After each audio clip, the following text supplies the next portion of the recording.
post-pandemic highs. At the same time, the balance of risks appears to be shifting. In my remarks today, I will first address the current economic situation and the near-term outlook for monetary policy. I will then turn to the results of our second public review of our monetary policy framework as captured in the revised Statement on Longer-Run Goals and Monetary Policy Strategy that we released today. When I appeared at this podium 1 year ago, the economy was at an inflection point. Our policy rate had stood at 5.25% to 5.5% for more than a year. That restrictive policy stance was appropriate to help bring down inflation and to foster a sustainable balance between aggregate demand and supply. Inflation had moved much closer to our objective, and the labor market had cooled from its formerly overheated state. Upside risks to inflation had diminished, but the unemployment rate had increased by almost a full percentage point, a development that historically has not occurred outside of recessions. Over the subsequent 3 Federal Open Market Committee meetings, we recalibrated our policy stance, setting the stage for the labor market to remain in balance near maximum employment over the past year. This year, the economy has faced new challenges. Significantly higher tariffs across our trading partners are remaking the global trading system. Tighter immigration policy has led to an abrupt slowdown in labor force growth.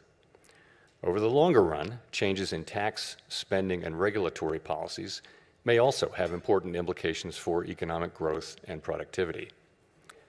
There is significant uncertainty about where all of these policies will eventually settle and what their lasting effects on the economy will be. Changes in trade and immigration policies are affecting both demand and supply. In this environment, distinguishing cyclical developments from trend or structural developments is difficult. This distinction is critical because monetary policy can work to stabilize cyclical fluctuations, but can do little to alter structural changes. The labor market is a case in point. The July employment report, released earlier this month, showed that payroll job growth slowed to an average pace of only 35,000 per month over the past 3 months, down from 168,000 per month during 2024. This slowdown is much larger than assessed just a month ago, as the earlier figures for May and June were revised down substantially. But it does not appear that the slowdown in job growth has opened up a large margin of slack in the labor market, an outcome we want to avoid. The unemployment rate, while edging up in July, stands at a historically low level of 4.2%, and has been broadly stable over the past year. Other indicators of labor market conditions are also little changed or have softened only modestly, including quits, layoffs, the ratio of vacancies to unemployment, and nominal wage growth. Labor supply has softened in line with demand, sharply lowering the break-even rate of job creation needed to hold the unemployment rate constant. Indeed, labor force growth has slowed considerably this year with the sharp fall-off in immigration, and the labor force participation rate has edged down in recent months. Overall, while the labor market appears to be in balance, it is a curious kind of balance that results from a marked slowing in both the supply of and demand for workers.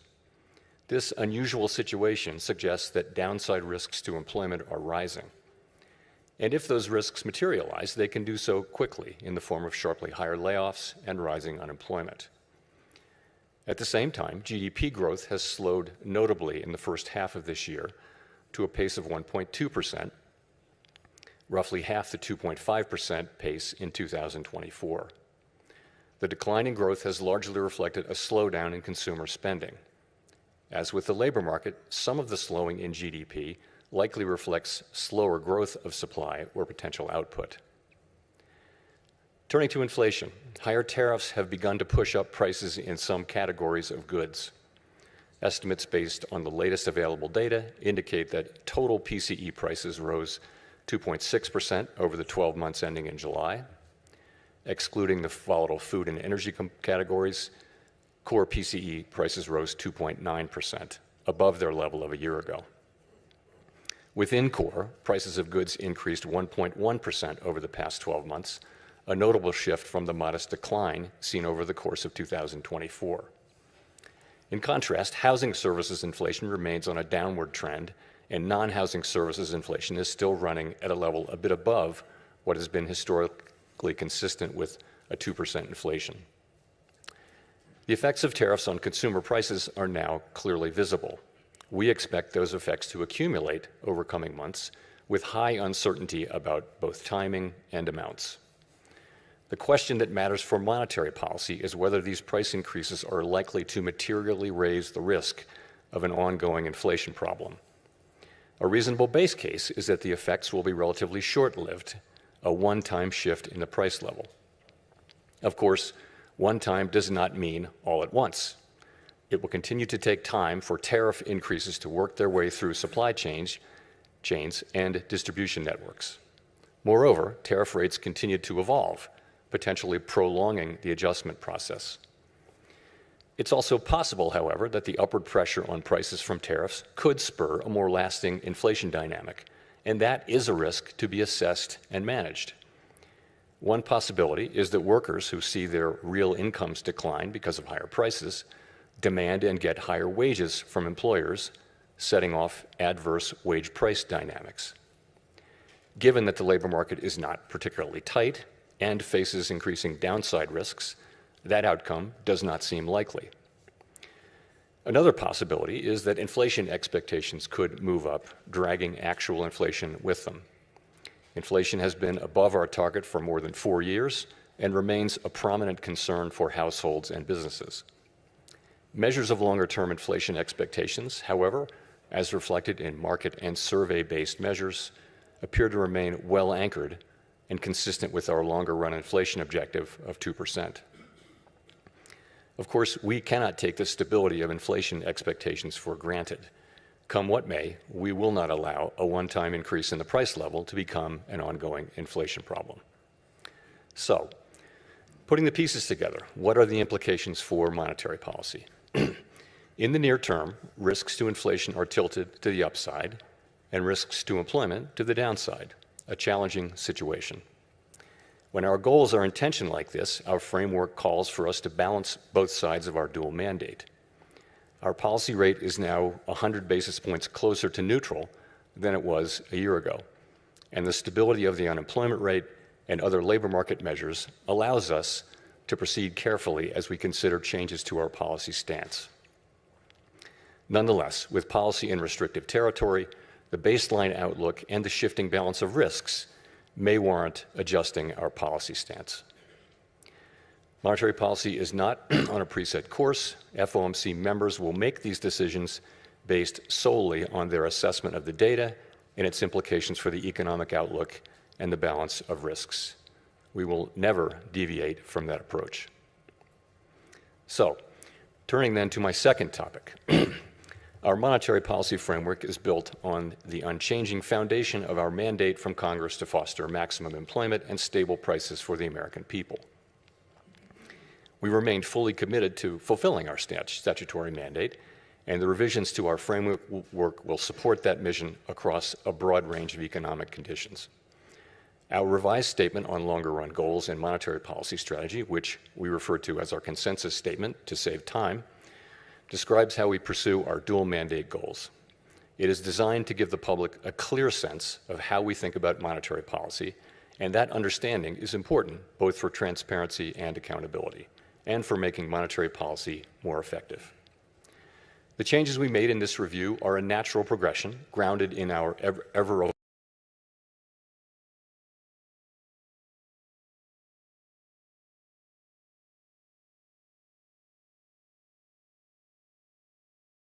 public review of our framework, which we conduct at 5-year intervals. This year's review included 3 elements: Fed Listens events at reserve banks around the country, a flagship research conference, and policymaker discussions and deliberations supported by staff analysis at a series of FOMC meetings. In approaching this year's review, a key objective has been to make sure that our framework is suitable across a broad range of economic conditions. At the same time, the framework needs to evolve with changes in the structure of the economy and our understanding of those changes. The Great Depression presented different challenges from those of the Great Inflation and the Great Moderation, which in turn are different from the ones we face today. At the time of the last review, we were living in a new normal, characterized by the proximity of interest rates to the effective lower bound, or ELB, along with low growth, low inflation, and a very flat Phillips curve, meaning that inflation was not very responsive to slack in the economy. To me, a statistic that captures that era is that our policy rate was stuck at the ELB for 7 long years following the onset of the global financial crisis in late 2008. Many here will recall the sluggish growth and painfully slow recovery of that era. It appeared highly likely that if the economy experienced even a mild downturn, our policy rate would be back at the ELB very quickly, probably for another extended period. Inflation and inflation expectations could then decline in a weak economy, raising real interest rates as nominal rates were pinned near zero. Higher real rates would further weigh on job growth and reinforce the downward pressure on inflation and inflation expectations, triggering an adverse dynamic. The economic conditions that brought the policy rate to the ELB and drove the 2020 framework changes were thought to be rooted in slow-moving global factors that would persist for an extended period. And they might well have done so, if not for the pandemic.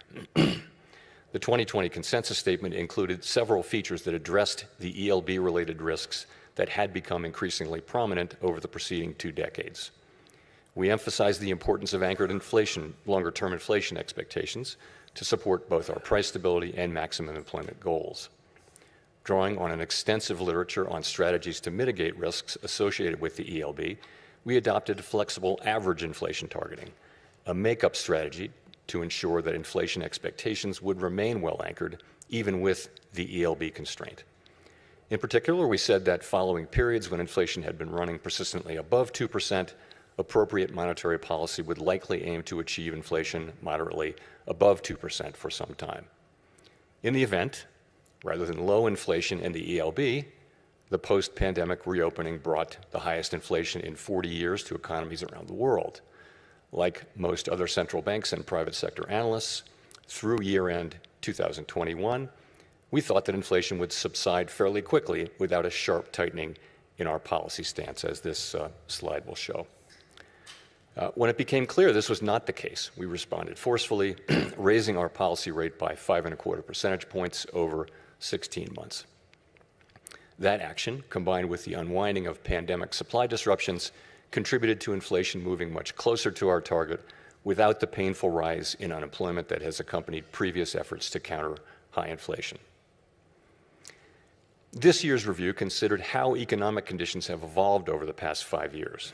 During this period, we saw that the inflation situation can change rapidly in the face of large shocks. In addition, interest rates are now substantially higher than was the case during the era between the global financial crisis and the pandemic.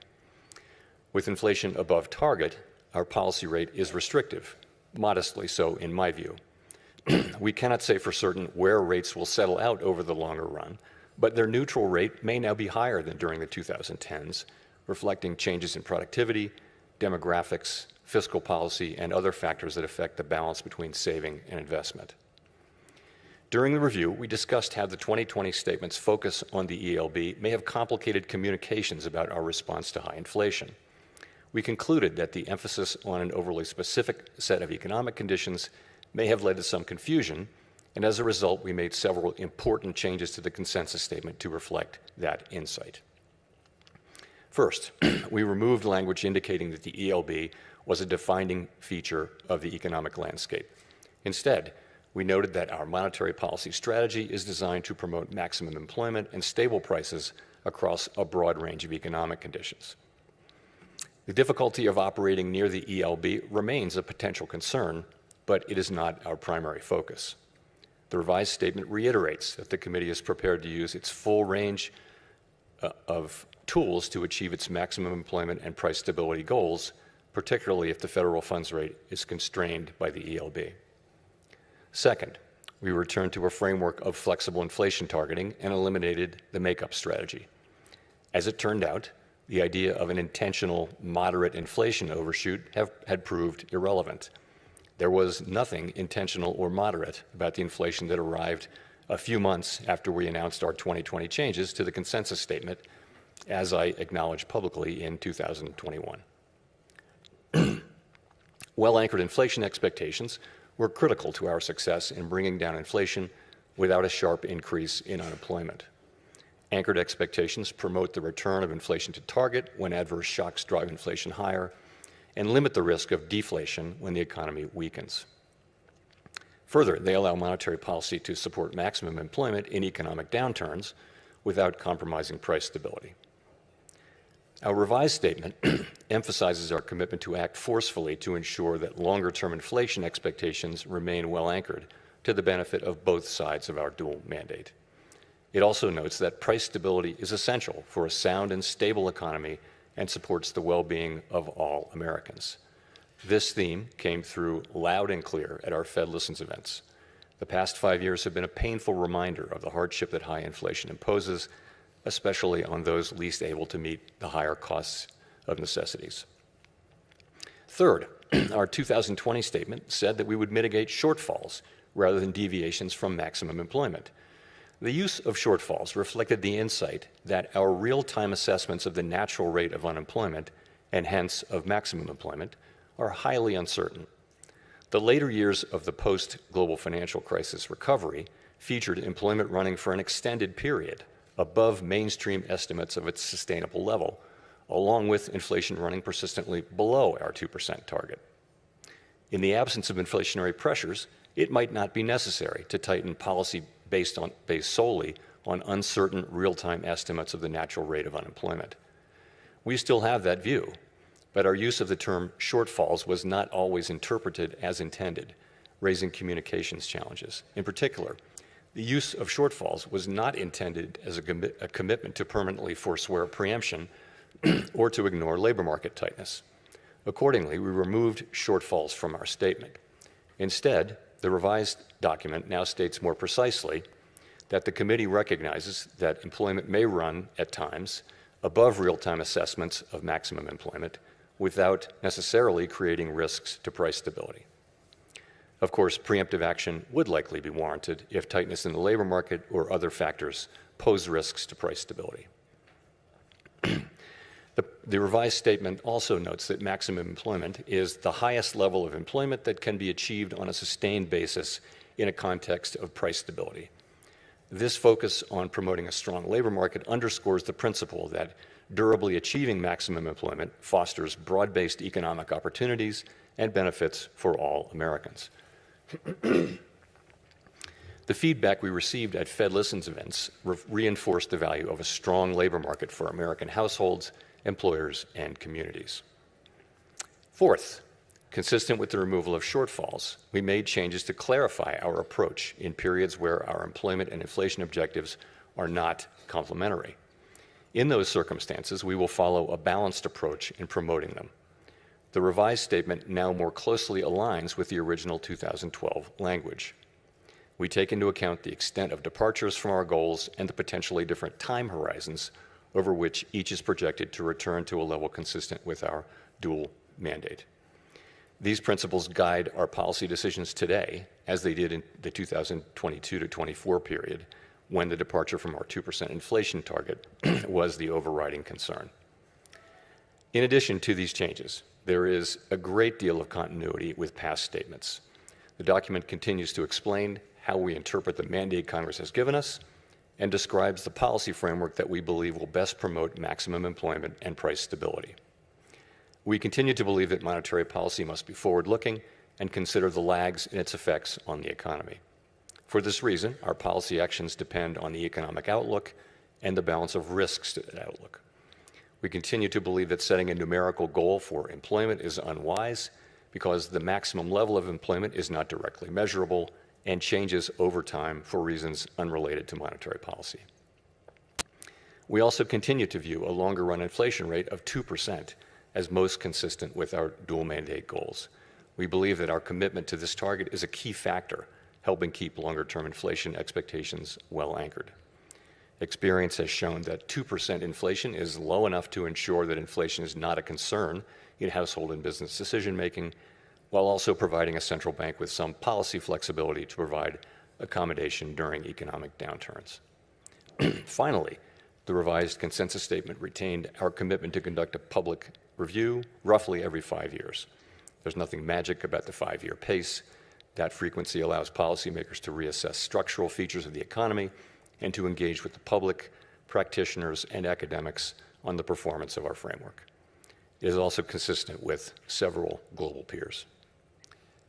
To wrap up, I want to thank President Schmid and all of his great Kansas City staff who work so diligently to host this outstanding event annually, counting a couple of virtual appearances during the pandemic. This is the 8th time I've had the honor to speak from this podium. Each year, this symposium offers the opportunity for Fed leaders to hear ideas from leading economic thinkers and focus on the challenges we face.